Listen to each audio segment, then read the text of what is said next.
Good morning all my dear students of class 5। जैसा कि मैंने आपको पिछले कक्षा में वाद्य यंत्रों की अनोखी दुनिया के बारे में बताया था, तो इस पाठ में हम विभिन्न ऐसे म्यूज़िकल इंस्ट्रूमेंट यानी कि वाद्य यंत्र के बारे में जान रहे थे। तो चलिए हम शुरू करते हैं फिर से वहीं से जहां हमने छोड़ा था। शुरू करने से पहले ये चित्र जो कि आपके पाठ में भी दिया हुआ है, जिसमें दिखाया जा रहा है कि कुछ बैंड बाजा वाले बाजा बजा रहे हैं और बहुत सारे व्यक्ति और बच्चे नाच रहे हैं।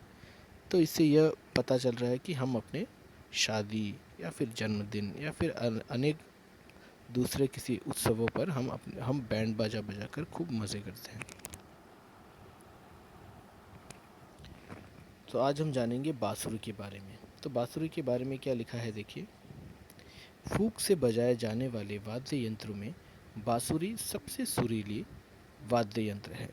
बांसुरी लकड़ी की बनी होती है, जिसमें छेद के पार हवा के प्रवाह से ध्वनि उत्पन्न होती है।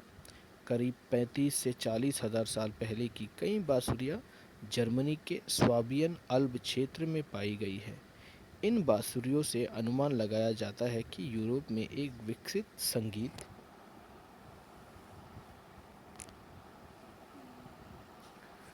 परंपरा आधुनिक मानव की उपस्थिति के प्रारंभ काल में भी विद्यमान थी।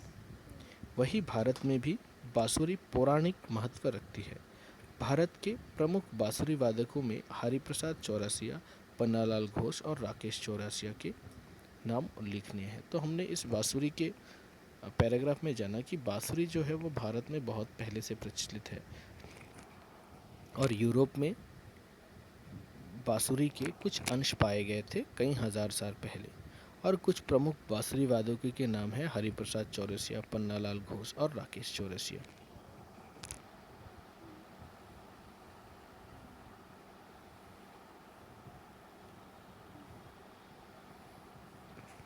अब चलिए हम जानते हैं शहनाई के बारे में। शहनाई एक खोखली नली जैसी होती है, जिसका एक सिरा अधिक चौड़ा तथा दूसरा पतला होता है। शहनाई के सक्रिय सिरे पर डैने के आकार की 1 सेंटीमीटर लंबी 2 पत्तियां लगी होती हैं। उस्ताद बिस्मिल्लाह खां की शहनाई की ध्वनि कानों में पड़ते ही आनंद की अनुभूति होती है। वे विश्व के सर्वश्रेष्ठ शहनाई वादक माने जाते हैं। तो क्या लिखा है, देखिए। ये लिखा है कि शहनाई एक खोखली नली जैसी होती है, जिसका एक सिरा अधिक चौड़ा और दूसरा बहुत ही पतला होता है। और शहनाई भी बांसुरी जैसी होती है, लेकिन शहनाई के सक्रिय सिरे पर डैने के आकार की 1 सेंटीमीटर लंबी 2 पत्तियां लगी होती है।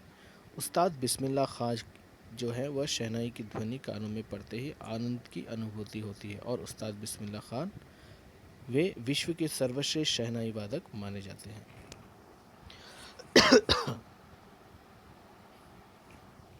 फिर अब आता है सितार के बारे में। सितार तारों में कंपन पैदा करके बजाए जाने वाले यंत्रों में सितार सबसे लोकप्रिय वाद्य यंत्र है।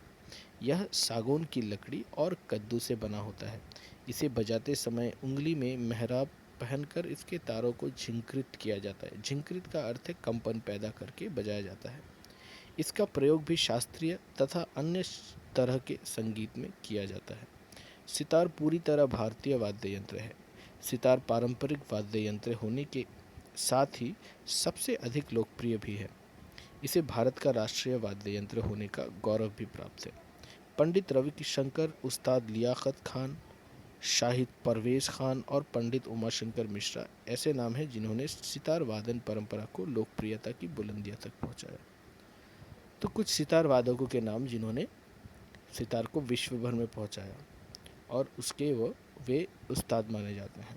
कुछ नाम हैं जैसे पंडित रविशंकर, उस्ताद लियाकत खान, शाहिद परवेज खान और पंडित उमाशंकर।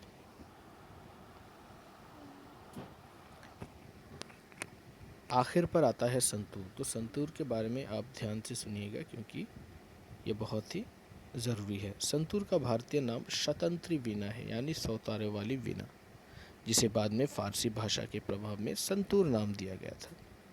यह अपने आप में एक अनोखा वाद्य यंत्र है, जो कि तार का साज होने के बावजूद लकड़ी की छोटी छड़ों से बजाया जाता है। यह मूल रूप से कश्मीर का लोक वाद्य है, जिसे सूफी संगीत में इस्तेमाल किया जाता है। पहले इसका चलन केवल कश्मीर में था, लेकिन आज यह भारत के सबसे लोकप्रिय वाद्य यंत्रों में से एक है। इसका प्रयोग भी शास्त्रीय संगीत से लेकर अन्य सभी प्रकार के संगीत में किया जाता है। पंडित शिव कुमार शर्मा ने इसे लोकप्रियता के शिखर तक पहुंचाने में विशेष योगदान दिया है।